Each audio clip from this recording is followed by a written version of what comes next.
Abramos a Escritura Sagrada, Salmos de número 63,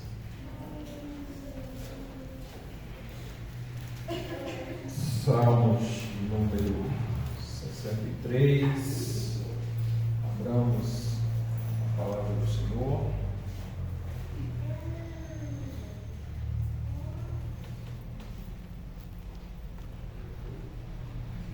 Assim nos diz o texto sagrado: ó Deus, Tu és o meu Deus forte. Eu te busco ansiosamente, a minha alma tem sede de Ti, meu corpo te almeja como a terra árida exausta sem água. Assim eu te contemplo no santuário para ver a Tua força e a Tua glória. Porque a Tua graça é melhor do que a vida, e os meus lábios te louvam. Assim, cumpre-me bendizer-te enquanto eu viver. Em Teu nome levanto as mãos. Como de banha e de gordura farta-se minha alma, e com júbilo nos lábios a minha boca te louva. No meu leito, quando de Ti me recordo, em Ti medito durante a vigília da noite, porque Tu me tens sido auxílio, à sombra das Tuas asas eu canto jubiloso. A minha alma apega-se a Ti, e a Tua destra me ampara. Porém, os que me procuram a vida para destruir, abismar-se-ão nas profundezas da terra, serão entregues ao poder da espada e virão a ser pasto dos chacais. O rei, porém, se alegra em Deus. Quem por ele jura, gloriar-se-á, pois se tapará a boca dos que proferem mentira. Palavra do Senhor. Graças a Deus. Deus Pai Todo-Poderoso, oramos uma vez mais a Ti, agradecidos por Tua palavra dada a nós, de forma escrita, no nosso próprio idioma, para que pudéssemos, ó Deus, conhecer a Ti como o Senhor se revela, para termos em nossas mãos o direcionamento e a condução das nossas vidas, por meio do entendimento das Tuas leis, da Tua auto-revelação e da Tua graça derramada sobre as nossas vidas. Obrigado por nos dar o Teu Espírito Santo, que esse mesmo Teu Espírito tenha os nossos corações cativos nesse momento e ministre as nossas almas, para que andemos em Tua presença com perfeição e sempre adorando e louvando o Teu santo nome. Muito obrigado, Senhor. Fala conosco por misericórdia, em nome de Jesus. Amém. Tomem assento, queridos.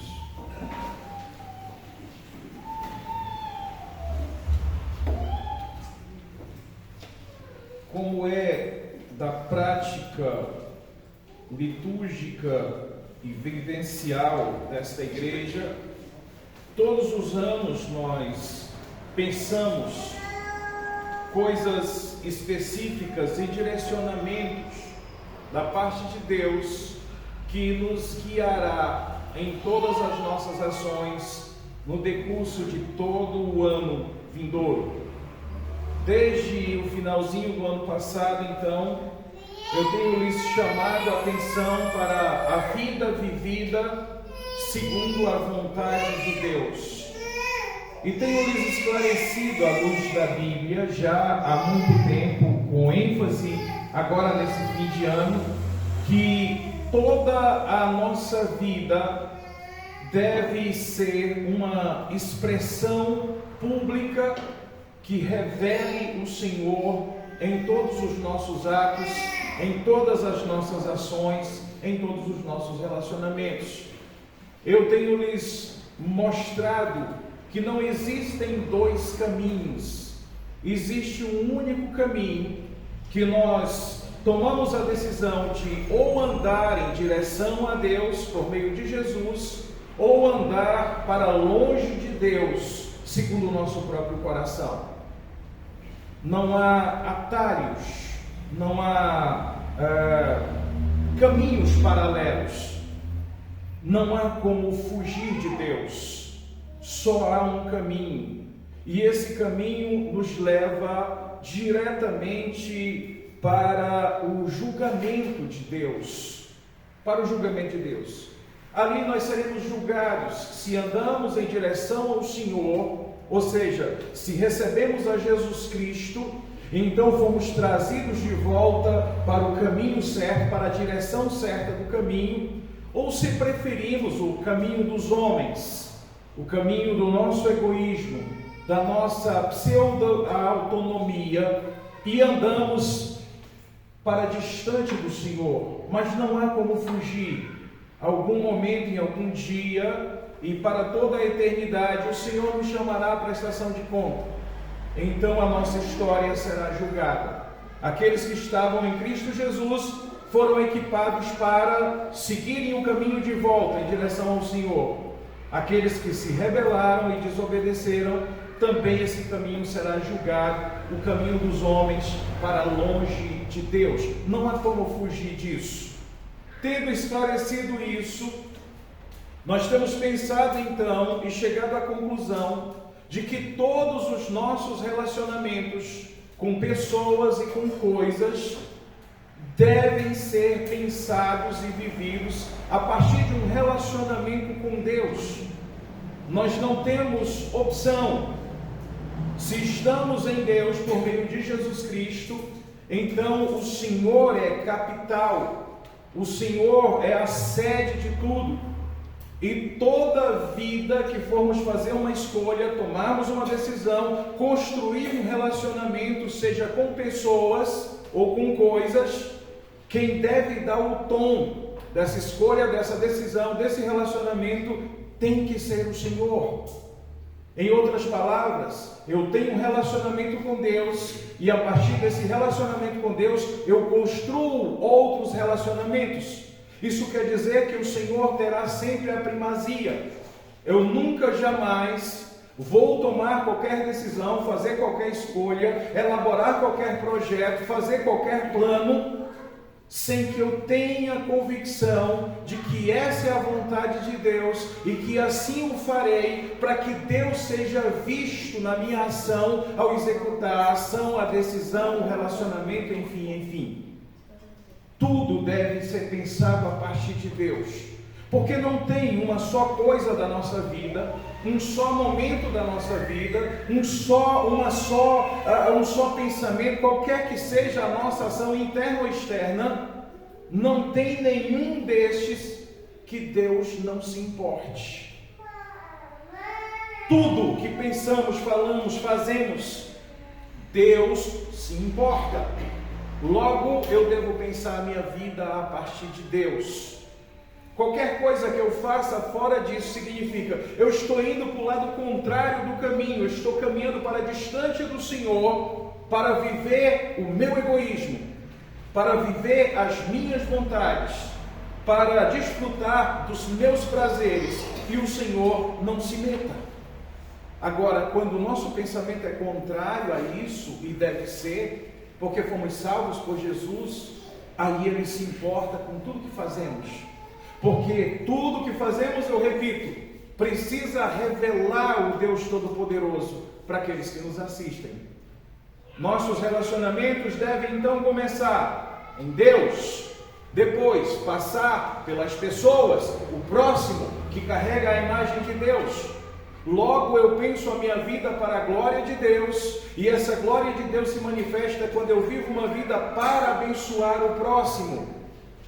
E depois de ter feito isso, aí eu vou pensar o relacionamento com coisas, porque como é slogan dessa igreja, pessoas são mais importantes do que coisas. Aí eu vou pensar o meu relacionamento com coisas, profissão, posses, bens, ações, enfim, coisas, dinheiro, propriedade. automóvel ou imóvel, aí sim eu vou pensar as coisas assim: Deus, o próximo e aí as coisas. No meu relacionamento com o próximo, Deus tem que ser revelado. No meu relacionamento com as coisas, Deus tem que ser revelado. É assim que nós temos pensado a nossa vida, e é sobre isso que nós vamos ministrar esse ano todo, lhes orientando de tal maneira que aqueles que tomarem a decisão de andarem em contrário disso estão dizendo: eu escolho me rebelar contra Deus e andar no caminho dos homens, e eu não quero andar para perto de Deus, eu quero ficar o mais longe que eu puder dele. Agora, tenha certeza, não existe outro caminho. O Salmo 139 diz: não há como fugir do teu espírito. Ainda que eu alcance a velocidade da luz, o Senhor num só giro de corpo, de braço, a tua mão me acha. Não tem como. Voltando, tendo dito essas coisas, voltando à questão do texto. Então no Salmo 63, nós temos pensado essa poesia inspirada por Deus, proferida inicialmente pelo rei Davi em oração, quando estava fugindo provavelmente da perseguição do seu próprio filho Absalão, quando se deu o golpe de estado lá em Israel, nos dias do rei Davi. Esse rei está pensando no seu relacionamento com Deus. No versículo 1, como nós dissemos, ele está reconhecendo Deus como Deus forte, e ele começa a pensar Deus de uma perspectiva diferente, muito mais importante do que o seu trono, muito mais importante do que a sua própria vida. E o que está em voga aqui em Davi é o relacionamento dele com Deus. E aí nós pensamos todo esse louvor de Davi, quando no domingo passado nós estávamos aqui dizendo disso, quando ele disse no versículo 6, no meu leito, quando de ti me recordo, em ti medito durante a vigília da noite. Por que, Davi, que você tem esse relacionamento tão intenso com Deus? Por que você vive esse relacionamento tão intenso com Deus? Por que você reconhece Deus dessa maneira? Por que você olha assim para Deus? Versículo 7, porque tu me tens sido auxílio. Olha isso no versículo 7, porque tu me tens sido auxílio. Davi tem a convicção de que nada que ele tenha feito, nada que ele tenha se tornado, a posição que ele foi alçado, e agora a situação de perseguido, nada disso foi ação autônoma dele. E as suas ações autônomas não podem trazer nada de volta para ele, senão distanciamento do seu Deus. Esse Deus forte, que ele disse que a graça dele é melhor do que a vida. No versículo 7 ele diz: porque tu tens sido auxílio, tu me tens sido auxílio. Em outras palavras, nada do que eu sou, nada do que eu me tornei, a posição que eu me encontro, foram ações minhas. Eu não conseguiria nada se a mão do Senhor não estivesse me conduzindo, se o Senhor próprio não estivesse me auxiliando na hora de tomar as minhas decisões, na hora de executar os meus projetos. E até quando eu estava em desgraça, o Senhor, eu não teria conseguido sair do estado que eu estava se a mão do Senhor não estivesse me auxiliando. Esse é o reconhecimento claro de qualquer pessoa inteligente que olha a palavra de Deus, que se relaciona com Deus. Esta é a conclusão. Nada do que eu sou, faço, e nada do que eu consigo deixar de fazer é autonomia minha, é decisão pessoal minha, é capacidade e habilidade minha. Tu tens sido o meu auxílio. O Senhor tem me auxiliado em tudo. Basta você olhar para Davi nessa questão, quando ele era ainda um menino. Alguns equivocadamente por ditames da psicologia diriam, ele era um adolescente. A Bíblia está dizendo, ele é um juvenil, alguém saindo da fase infantil e entrando na fase de juventude. Ele era um menino, cuidando dos rebanhos de seu pai. Trabalho que era feito justamente por aquele que tem menos importância, aquele que é um garoto e não pode fazer outros trabalhos, estava cuidando dos rebanhos de seu pai. E ali a palavra profética de Deus vem a ele, e ele é ungido por Samuel a rei, e ele diz, quem sou eu? Eu sou o menor da minha casa.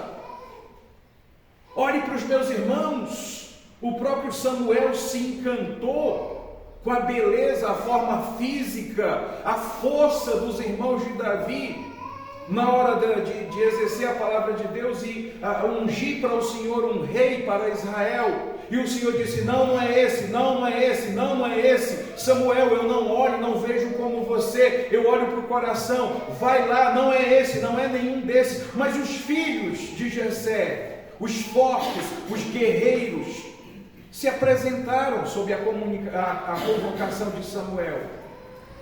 E Samuel diz, não é nenhum desses, Senhor, não. Aí o Samuel diz, ô Jessé, você não tem mais nenhum filho? Tem um garoto aí, um menino, ele está lá no campo cuidando do rebanho. Onde é que ele está? E ele vai até lá. Então Davi, quando reflete na ação de Deus sobre a sua vida para o tornar rei, ele diz assim, quem sou eu? Eu sou o menor da casa do meu pai, eu sou o filho caçula, eu não sou primogênito, eu sou só um menino, não era um guerreiro. Por que o Senhor escolheu a mim? A minha tribo é a menor de Israel. A minha tribo é a menor de Israel. Sabe de uma coisa? A minha casa, a minha família é a menos importante de minha tribo, e eu sou o menor da casa. Aqui, nessa oração em que ele está em perseguição, recebendo a palavra de Deus, inspiração do Espírito Santo, orando de forma poética, ele diz, porque tu me tens sido auxílio. Somente o Senhor poderia me alçar a isso.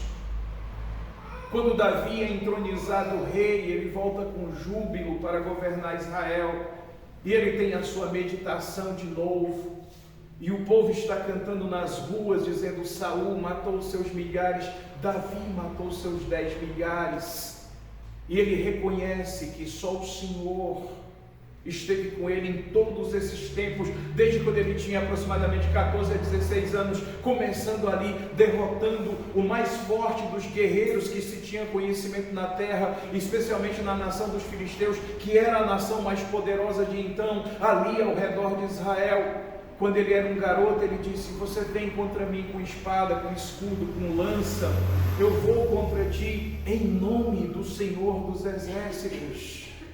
Aqui ele já rei, perseguido pelo seu próprio filho que está tentando tomar o trono, ele está dizendo, tu tens sido o meu auxílio. E até quando Davi se achou em desgraça, em pecados horrorosos, e como nós cantamos na nossa canção de confissão, ele diz, enquanto eu calei os meus lábios, os meus pecados estavam me consumindo, mas até que eu confessei ao Senhor. No outro salmo ele diz, façam isso a tempo, porque o Senhor é misericordioso para levantar esse pecador e não cobrar dele a iniquidade dele. Numa outra situação de pecado retratada no Salmo 51, ele diz, meu Deus, somente o Senhor tem misericórdia de mim, me restaura, torne a me dar a alegria da salvação, não retira de mim o teu espírito. Ele reconhece que cada momento da sua vida só foi do jeito que foi, seja em glória ou seja em desgraça, para ser restaurado à glória em todos os instantes. Isso só foi do jeito que foi porque o Senhor estava auxiliando a ele. E agora, numa situação de sofrimento, de perseguição, onde a vida dele outra vez está em risco, ele faz esse reconhecimento na sua oração. Ele diz: porque tu tens sido auxílio, tu tens sido meu auxílio. Alguns de vocês já escutaram em tempo oportuno, porque isso é cabível e necessário, o meu testemunho pessoal de vida. E às vezes, quando eu olho notícias, recorte de notícias do que estava acontecendo meados da década de 1970 até o início da década de 1980, quando eu era ainda uma criança, e fome, sede, peste, pobreza, miséria, tudo que você imaginar, eu digo: meu Deus do céu, ora se não fora o Senhor, ora se não fosse o Senhor. Olha o lugar que eu nasci, sertão árido, não chovia, família grande, pais analfabetos, uma terra que não produz. Veja se não fosse o Senhor, desde a minha mais tenridade. Todo crente equilibrado com a Bíblia na mão teria muita gratidão a Deus, ao invés de revolta. Vocês estão cansados de saber de que a minha maior parte, o meu maior tempo ministerial eu gasto com aconselhamento bíblico formal a pessoas que vêm aqui conversar comigo, contar a sua história, buscar ajuda, auxílio.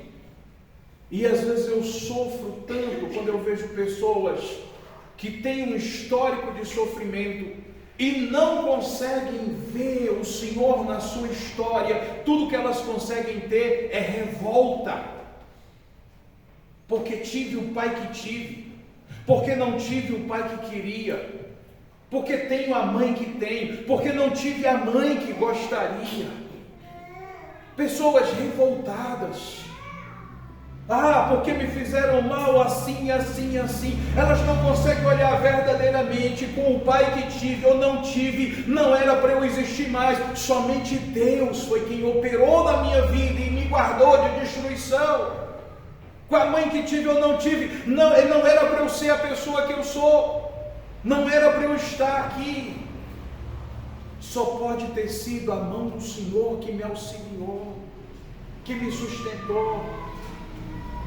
O jeito que a minha vida foi exposta a perigos, não era para eu estar aqui mais.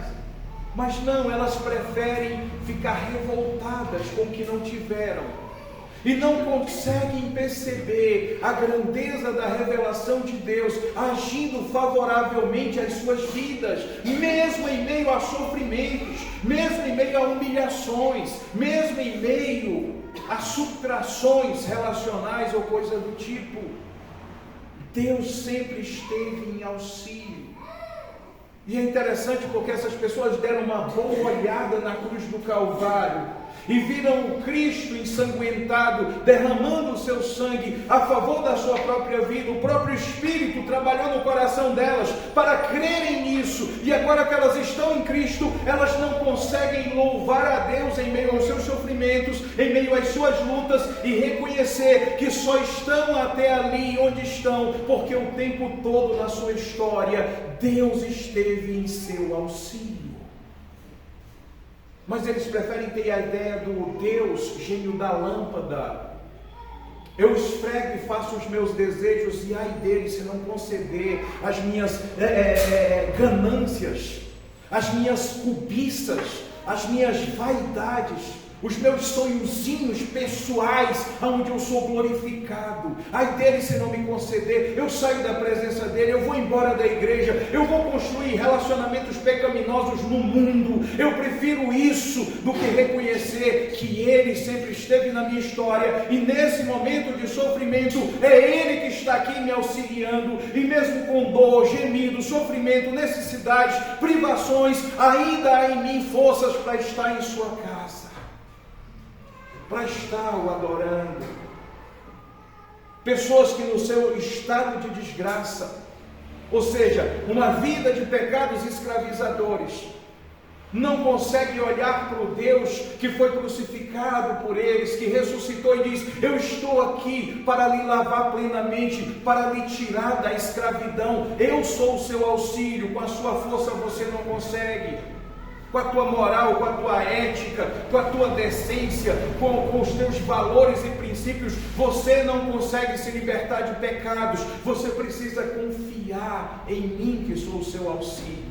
Eles não conseguem ver isso, entender isso, desfrutar disso. Mas o rei Davi nos é exemplo, e ele diz: porque tu me tens sido auxílio. E agora, com esse auxílio, o que eu vou fazer? Do que me adianta esse auxílio? Qual é a minha próxima ação? Olha a parte B do versículo: à sombra das tuas asas eu canto jubiloso. À sombra das tuas asas eu canto jubiloso. Não interessa qual a temperatura desse sol escaldante da tua luta, da tua provação e até da tua tentação. Olha para o exemplo de Davi, ele fugindo noturnamente, escondido, com um exército numeroso andando atrás dele, e quem está à frente desse exército literalmente para o matar é o seu próprio filho. Davi já é um homem relativamente velho, cansado aqui, um guerreiro com muitas marcas de guerra, um guerreiro que já enfrentou o diabo na vida, e agora o seu próprio filho é o seu inimigo que vem em sua direção para matá-lo. Não só ele, mas as suas mulheres, os seus filhos, os seus fiéis, todos. E ele diz: debaixo das tuas asas, a sombra das tuas asas. Não interessa quão terrível seja o queimar dessa luta, é debaixo das asas do Altíssimo que nós encontramos sombra para continuar andando em direção ao alvo, andando em direção ao Senhor. É Ele que nos cobre com as suas asas. Inclusive Jesus, triste com o povo de Israel, chorou e disse: quantas vezes eu quis agasalhar vocês debaixo das minhas asas, como uma galinha faz aos seus pintinhos. E se nós olharmos para o nosso coração e para as nossas ações, em muitas das nossas lutas, nós insistimos rebeldemente de ficar debaixo do sol assolador, ao invés de nos refugiarmos debaixo das asas do Senhor, à sombra das asas do Senhor, porque ali nós teremos refrigério, ali nós conseguiremos descansar no calor da batalha, no desafio da luta, nos perigos que nos assolam. Nós conseguiremos descansar debaixo das asas do Senhor. E sabe o que nós faremos ali? Cantaremos jubilosos. Você já experimentou tristeza extrema, de você simplesmente não conseguir controlar as lágrimas? Você já experimentou a sensação de como se o teu coração estivesse sendo esmagado cruelmente? Tamanha tristeza e sofrimento. Quem sabe um luto, quem sabe uma perda relacional terrível, não por meio de separação física pela morte, mas uma ruptura relacional, quem sabe uma injustiça sofrida, talvez no próprio seio da igreja, uma traição cruel. Você já experimentou isso? As lágrimas rolam pelo rosto e você não tem nenhum controle sobre elas, e o teu coração está apertado. Em algum momento você consegue levantar as vistas e sair de ti mesmo e do teu próprio sofrimento e da própria vitimização da injustiça sofrida, e de repente você consegue contemplar a Deus. experimentar refrigério de Deus e ainda com as lágrimas rolando no rosto, com o coração bastante entristecido pelo mal sofrido, você ainda consegue cantar com alegria a Deus. Algum profissional do comportamento e estudioso da emoção dizia: você está falando loucura, isso é impossível. E eu diria isso porque você exclui Deus do processo. Se você entender como cada cristão se relaciona com Deus, não há nenhuma contradição aqui, e sim um paradoxo.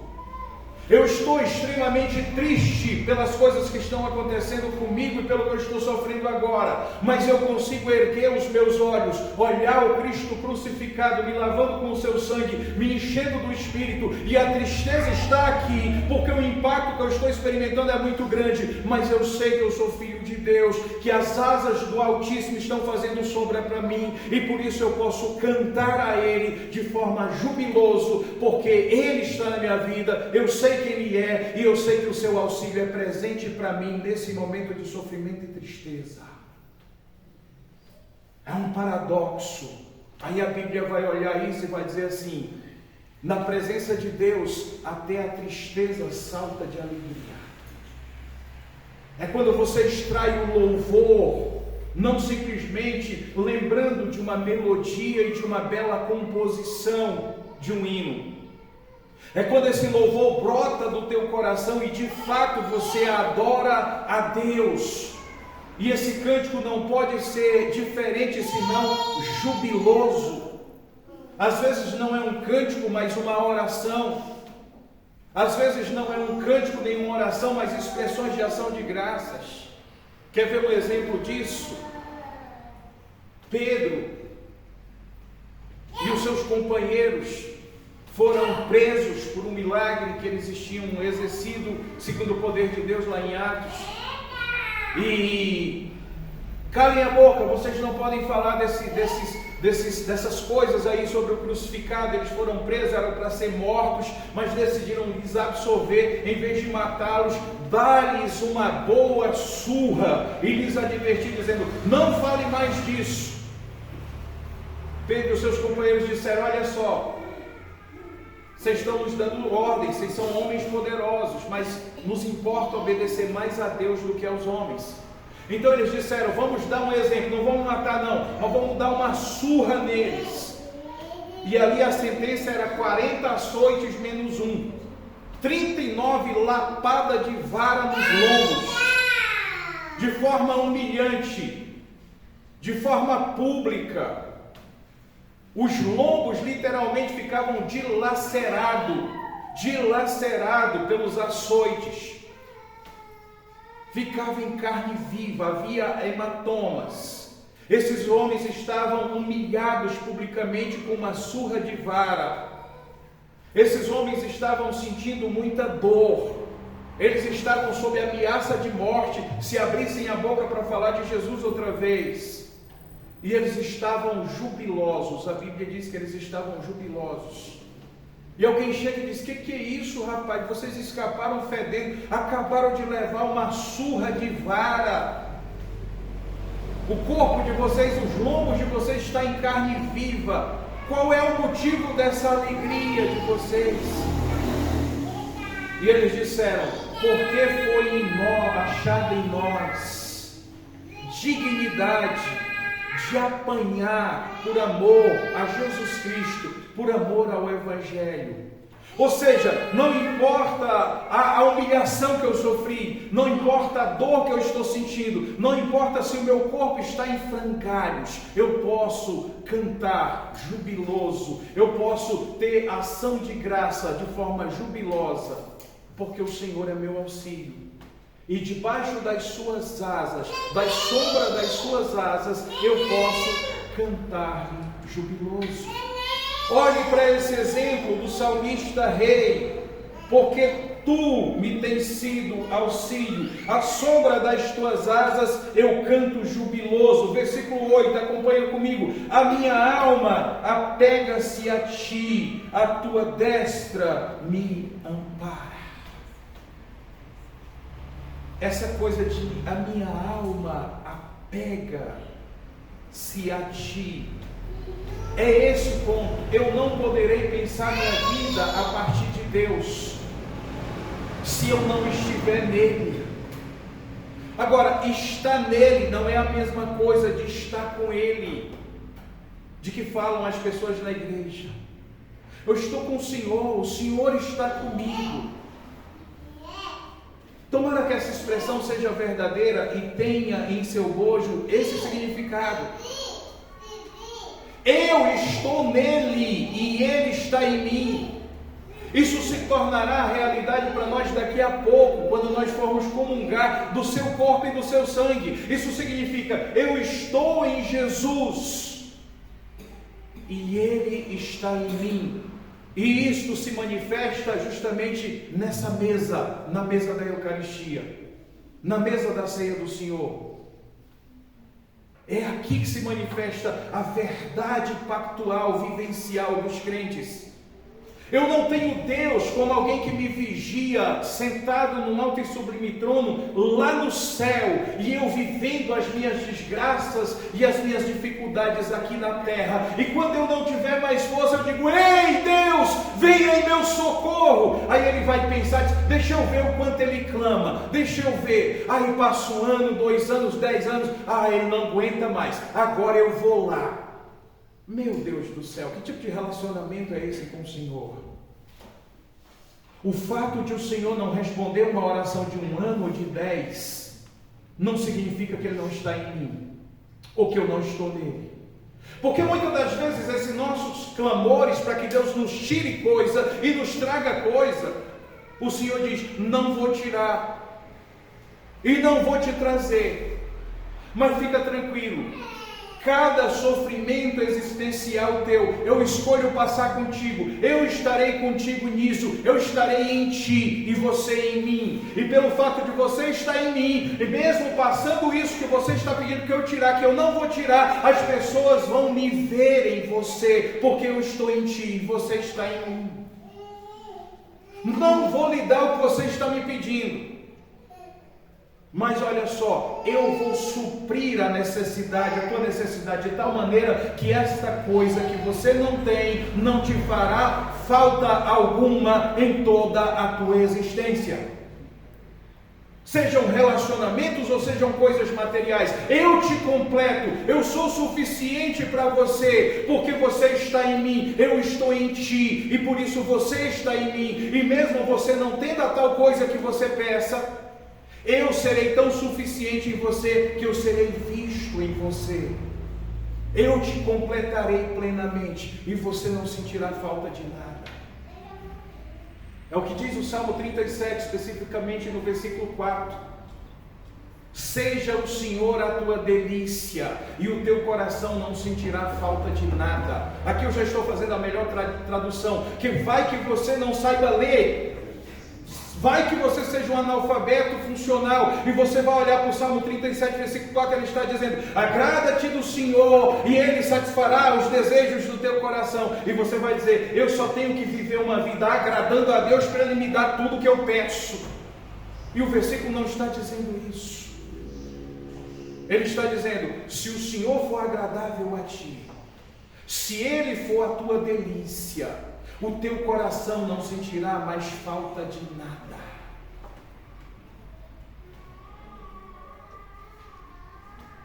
A minha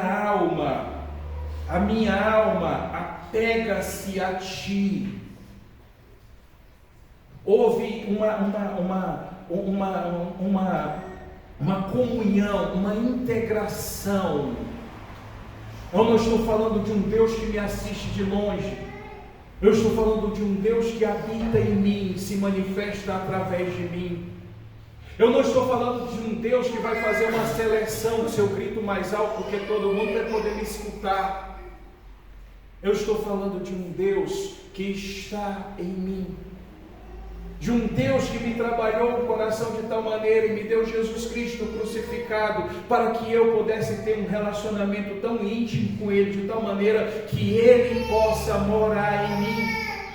Não é à toa que o apóstolo Paulo olha para nós e diz, os corpos de vocês são templo e morada do Espírito. Ele não me visita de vez em quando, Ele habita em mim, Ele vive em mim. O meu ser, na centralidade, na totalidade, no âmago, no íntimo, no cerne, está apregado a Deus.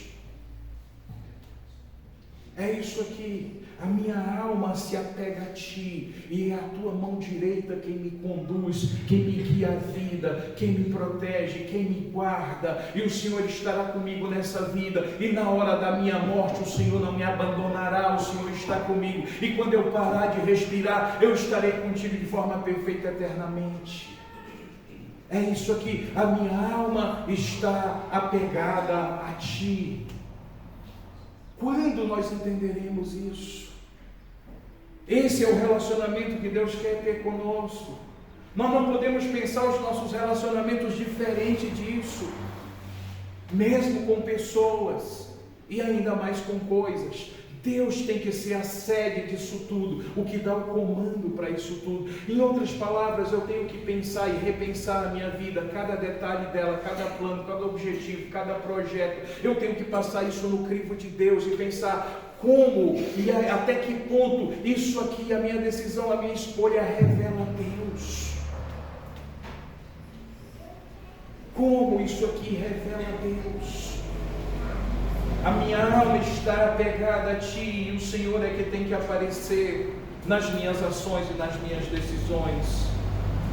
Versículo número 9, vem a advertência, acompanha comigo.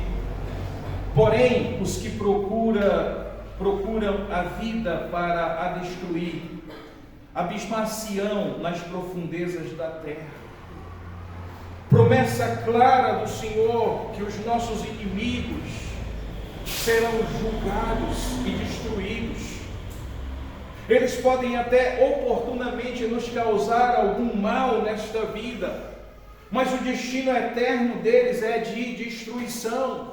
A sorte deles é de desgraça. Você já parou para observar a vida do rico, do afortunado, do homem que não crê em Deus e acredita nas suas próprias forças e no seu poder e nas suas posses? Você já parou para observar a vida desse homem? Há milhares de anos atrás, eu não sei se eu já disse a vocês, os milhares é palhaçada, tá? Não sei se eu já disse a vocês que eu trabalhei de cobrador de ônibus por 10 anos.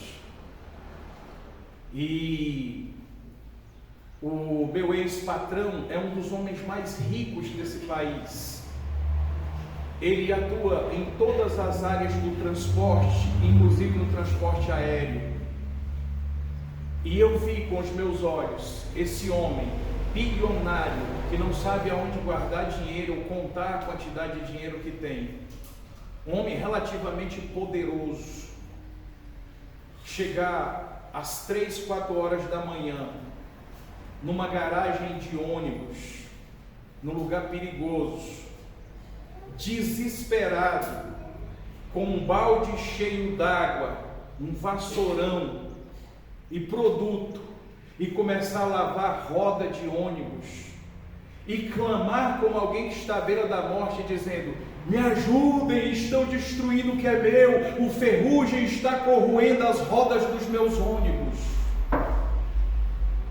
E dobrar a manga da camisa e com um escovão em forma de vassoura, encharcar essa vassoura num balde e começar a lavar a roda de ônibus, porque o ferrugem está comendo a roda dos meus ônibus.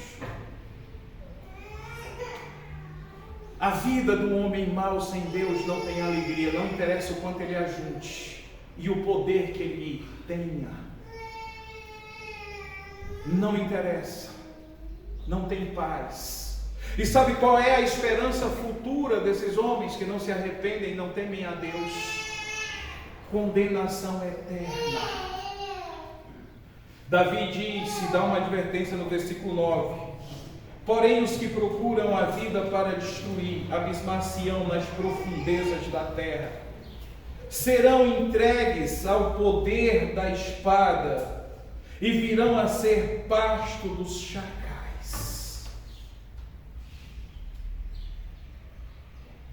eu estou procurando fazer isso apenas na segunda e na sexta-feira. Eu dou uma boa olhada nas notícias, não pelos canais ordinários,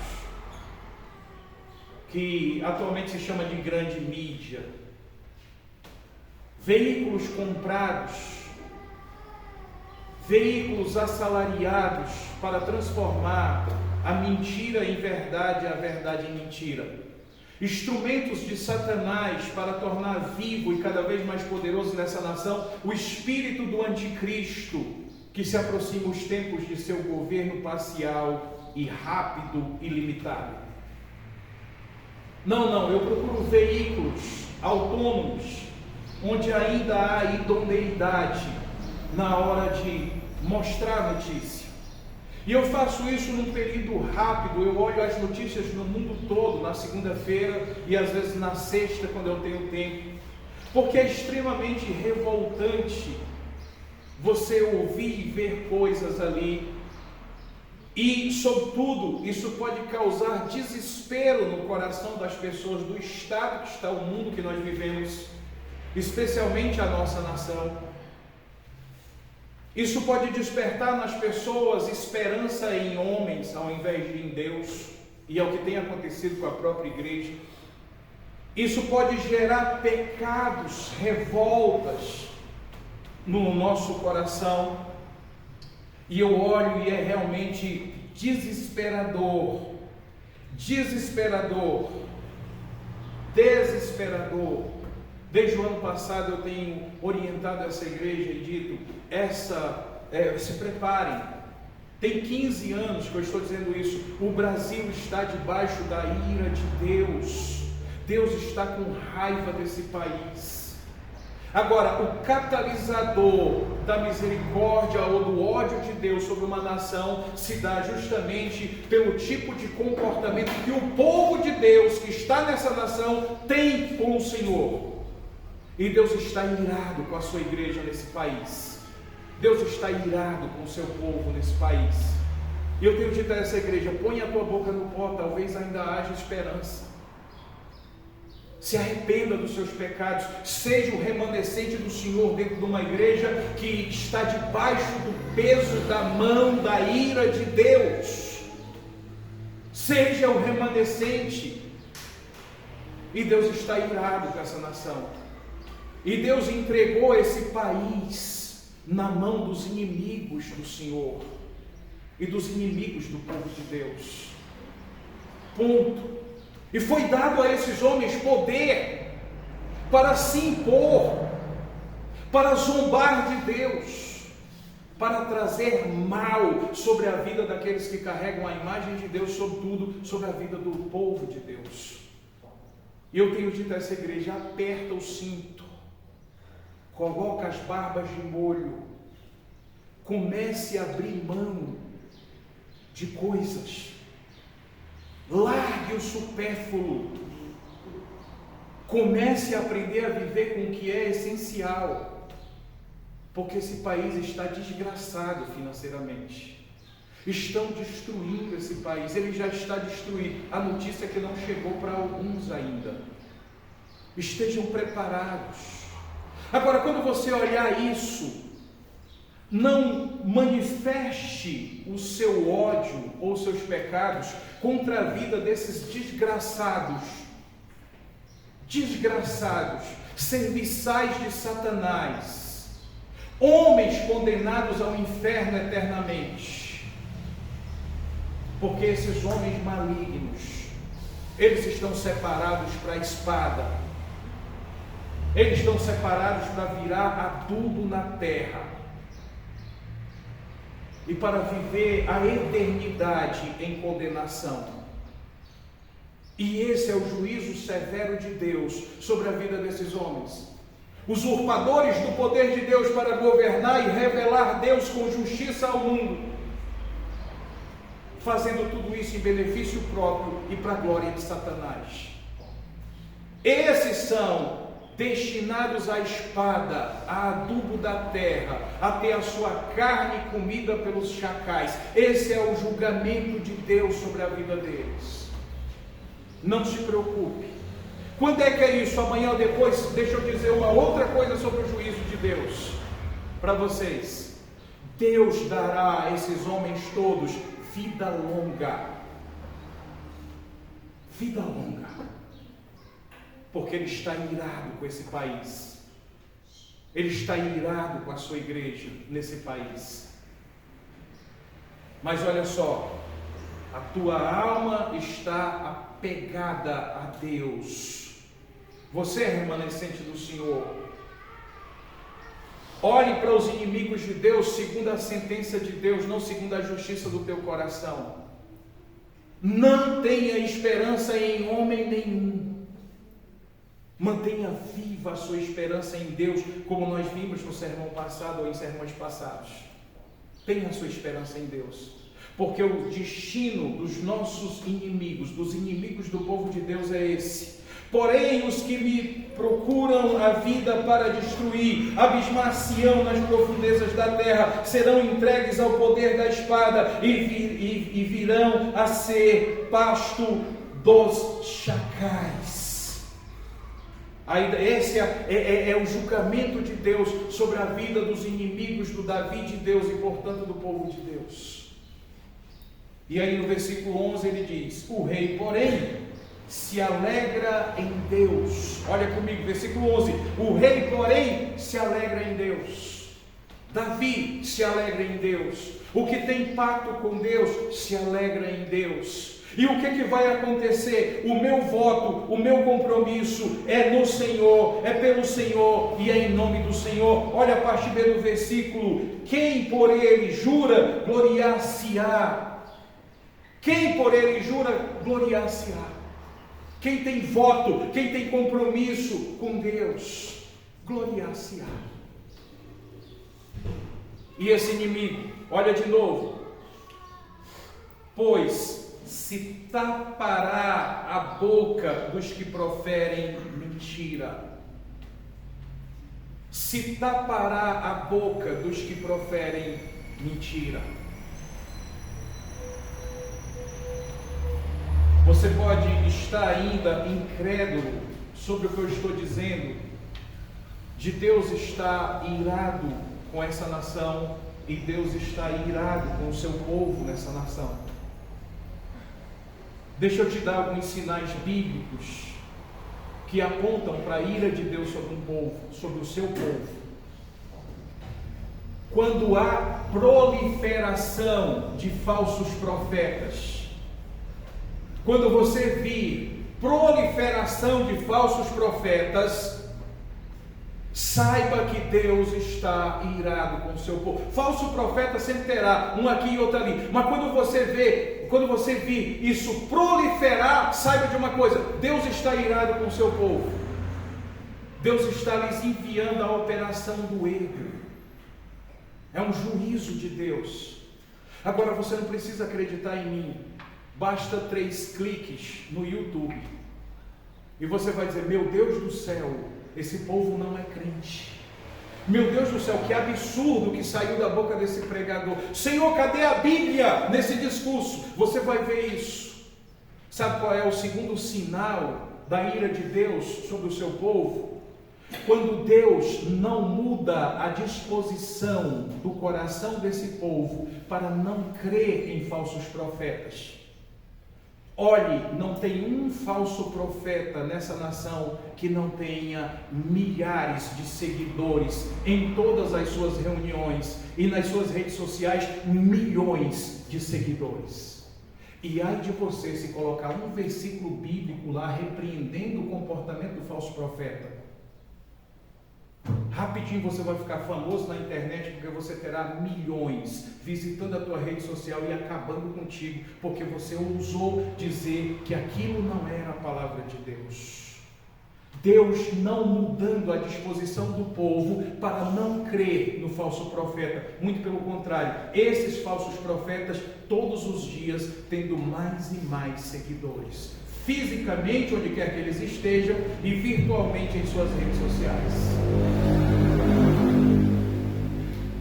Deus não mudando a disposição do povo. Falsos profetas proliferando e prosperando. São 2 sinais. No decorrer desse ano de 2025, eu pregarei algumas mensagens escatológicas aqui. E eu espero mostrar para vocês, biblicamente, que esse é o tempo do fim. E que não é mais tempo da mesquinhez do nosso coração, das nossas ganâncias e objetivos egoístas terem a primazia da nossa história. E o equilíbrio disso, não parar a nossa vida e continuar fazendo a vida funcionar, mas com a mente na eternidade, porque se aproxima o dia que o Senhor se manifestará nos ares para botar ordem e ponto final em toda essa bagunça e fazer se cumprir essa profecia de calar a boca daqueles que são perseguidores do Senhor, perseguindo ao seu povo. Dito isso, curve a sua cabeça e peça a Deus para lhe fazer entender a sua própria voz, mediante a sua palavra.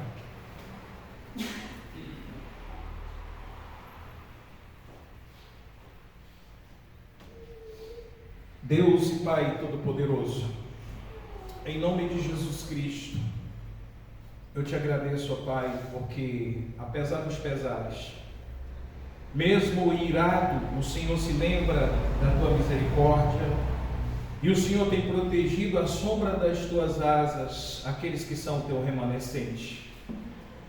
Os teus filhos, ó Deus, que temem ao Senhor, os teus filhos cuja alma está pegada a Ti, os teus filhos que têm comunhão contigo, que servem a Ti e andam nos teus caminhos, os teus filhos que têm pensado a vida toda a partir de Ti, e colocado à tua disposição no teu altar tudo aquilo que o Senhor mesmo tem dado a eles, capacidades intelectuais, capacidades profissionais, habilidades, porque tudo isso é oriundo de dons que o Senhor mesmo tem dado ao teu povo, que eles possam entender isso ao planejar as suas vidas e ter o compromisso vivo de não dar nenhum só passo para distante de Ti, mas continuar andando em Tua direção, enquanto vivem os seus dons, enquanto praticam o exercício da vida, seja em prosperidade ou em luta, revelando o Senhor na vida deles mesmos, nas suas palavras e nas suas ações.